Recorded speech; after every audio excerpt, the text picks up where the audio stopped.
Welcome to this presentation on Letters from the Hood River Incident. My name is James Rogers and I am the Operations Manager for the Japanese American Museum of Oregon. I do want to caution viewers that this presentation will include material and opinions they might find objectionable and harmful.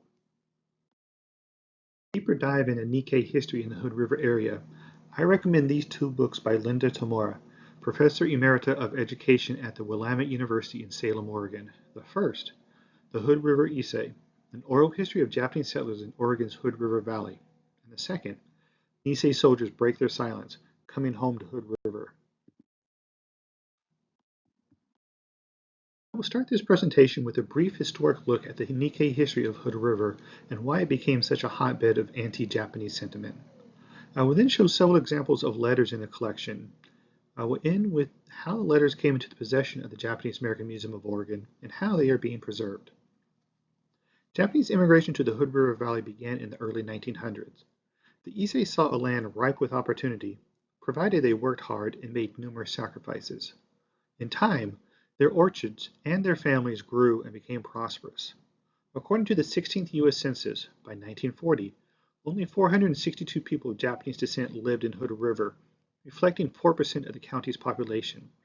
Despite this, Nikkei farmers contributed 25% to the valley's agricultural production.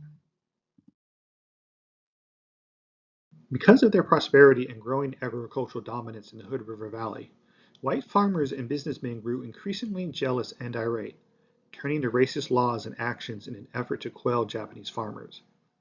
One such law was Oregon's anti-alien land law that was passed in 1923. This prevented first-generation Japanese immigrants from owning land. Several years prior, legislator Frank Davey traveled throughout Oregon surveying areas where Nikkei had settled.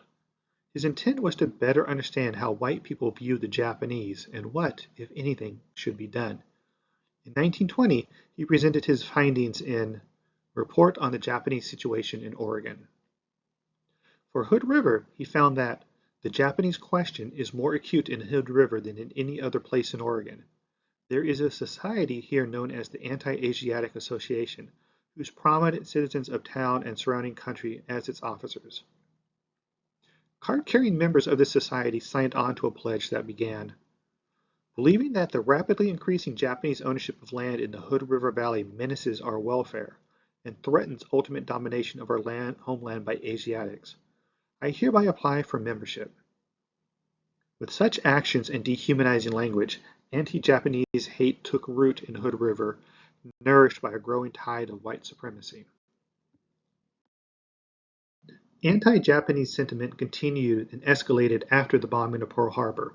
In the summer of 1942, all people of Japanese descent living along the U.S. West Coast were forced into inland concentration camps. On May 13, 1942, Nikkei residents of Hood River boarded trains to concentration camps in California and Idaho. None knew what would happen to their homes, businesses, and farms that were being left behind. American Legion Post 22, headed by Commander Jess Eddington, erected a billboard in downtown Hood River honoring those who were currently serving in the war. The names of more than 1,600 men and women from the Hood River Valley, including men of Japanese descent, were on public display. Linda Tamura's book, Nisei Soldiers Break Their Silence, is this quote. On November 29, 1944, American Legion Post No. 22 defaced a war memorial it had erected 14 months before. The honor roll, which ran along the upper section of the entire east wall of the county courthouse, was composed of wooden plaques that displayed the names of more than 1,600 young men and women from the county who were serving in the armed forces. Sometime that evening, Legion members dashed black paint over 16 of those names. All 16 were Japanese Americans. The reason, the organization declared, was its belief that these young men were citizens of Japan and subjects of the Emperor of Japan. American Legion Post 22 created an easily distributed pamphlet titled A Statement on the Japanese.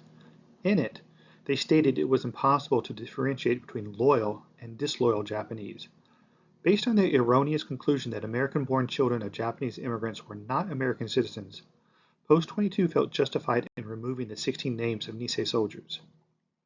The pamphlet went on to resolve that all land and businesses owned and maintained by the Japanese should be immediately sold off to white citizens and that any Nikkei returning to Hood River from their wartime concentration camps should avoid the area altogether. To discourage Nikkei from returning to Hood River, American Legion Post 22 took out full-page notices in the Hood River News with bolded statements against their return. Some notices included plots showing farmland owned by Japanese families to get them to sell their property to white farmers. Other pages listed the names of hundreds of Hood River citizens that signed on to Post 22's movement to keep the Nikkei from returning. These people were once the friends, neighbors, classmates, and customers of the Japanese in Hood River. Kent Shoemaker, a prominent member of Post 22, strong-armed many Hood River residents to sign the Legion's petition to keep Nikkei from returning. The petition seen here was first published in the Hood River News, cut out, signed, and then mailed into the Legion.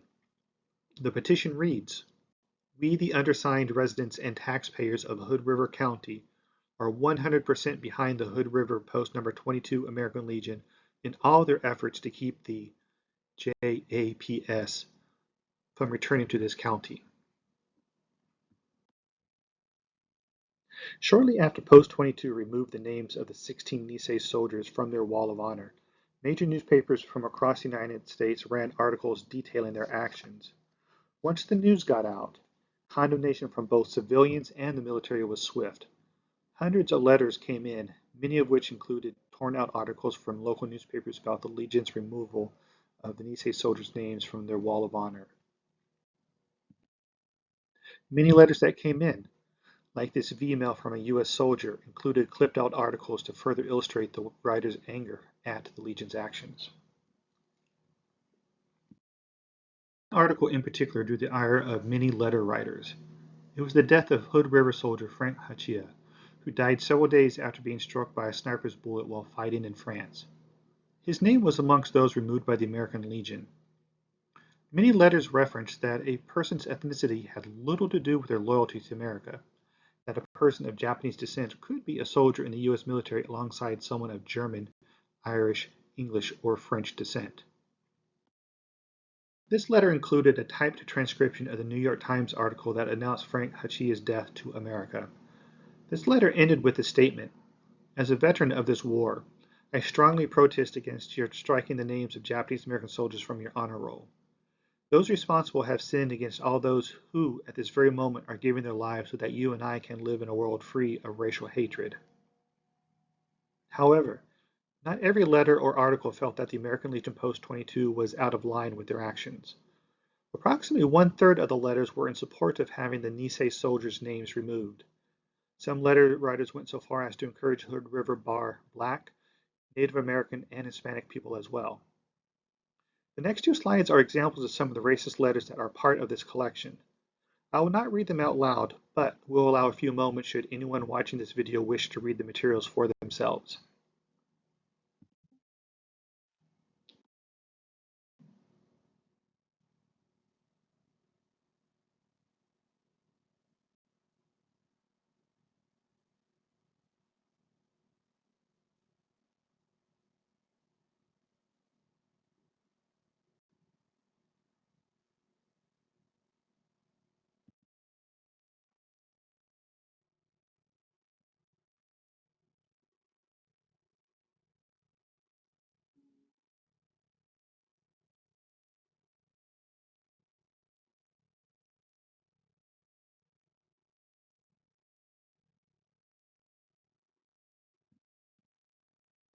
After nearly 6 months of public outcry, the American Legion Post 22 officially voted to restore the names of 15 of the 16 Nisei soldiers on April 9, 1945.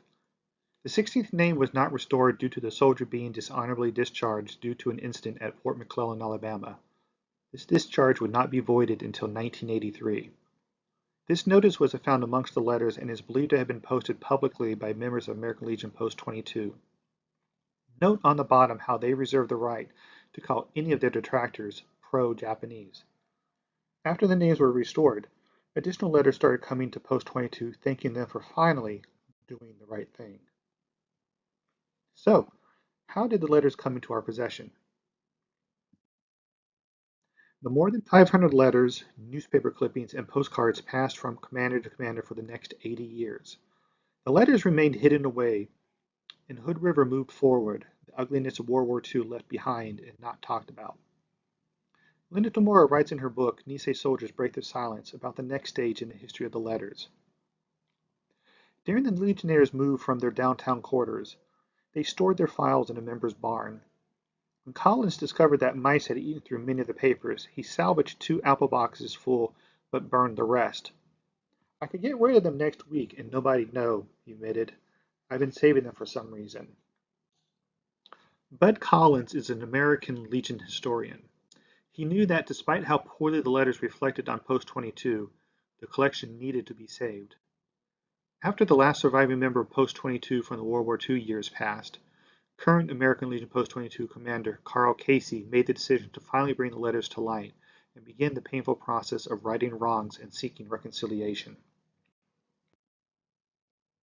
With the help of Linda Tamora, American Legion Post 22 made the decision to turn over the letters to the Japanese American Museum of Oregon. On Veterans Day in 2022 at the Anderson Tribute Center in Hood River, American Legion Post 22 Commander Carl Casey turned over a cache of World War II letters related to the removal of 16 names of Nisei soldiers from the Wall of Honor in Hood River. Mark Takiguchi, Interim Deputy Director, and Lucy Capehart, Director of Collections and Exhibitions at the Japanese American Museum of Oregon, attended a special Veterans Day ceremony to publicly take possession of the Hood River letters. An official apology was released by Commander Casey in relation to all the damage the Legion's predecessors caused due to wartime racism and hatred. They repealed all previous resolutions and actions that called for expulsion of the Hood River Nikkei, as well as the removal of the 16 names of the Japanese American soldiers. So, what happens to the letters now? The 2023 Oregon Museums grant from the Oregon Heritage Commission will fund the research, preservation, and sharing of the Hood River Letters collection. Since we've received the grant, all the letters, postcards, and newspaper clippings have been carefully processed to remove pins, paper clips, and staples, and then placed into archival protective sheets. To date, over 200 of the letters have been scanned. Once the collection has been fully processed, it will be transcribed and then uploaded for people from around the world to access. The Japanese American Museum of Oregon would like to extend its appreciation to Linda Tamora, American Legion Post 22, the Oregon Heritage Commission, and the many people involved in preserving and interpreting this historic collection. As I end this presentation, I'd like to leave the audience with one final letter. This letter was written by First Sergeant Johnny Wakamatsu, one of the 16 Nisei soldiers whose name was removed by Post 22. Written on 2 pages of Red Cross letterhead, Wakamatsu shares his anger and disgust with the actions of the American Legion. He writes, "Really, it is too bad that the Hood River Legion post must follow such un-American ideals. I regret that I was reared and educated in such an unjust community with such narrow-minded, so-called Americans. Disgustedly yours, First Sergeant Johnny Y. Wakamatsu." Thank you all for being part of this presentation. If you have any questions, feel free to email me at james@jamo.org. That's james@jamo.org. Please see our website at www.jamo.org for any updates on this collection. Take care, everybody.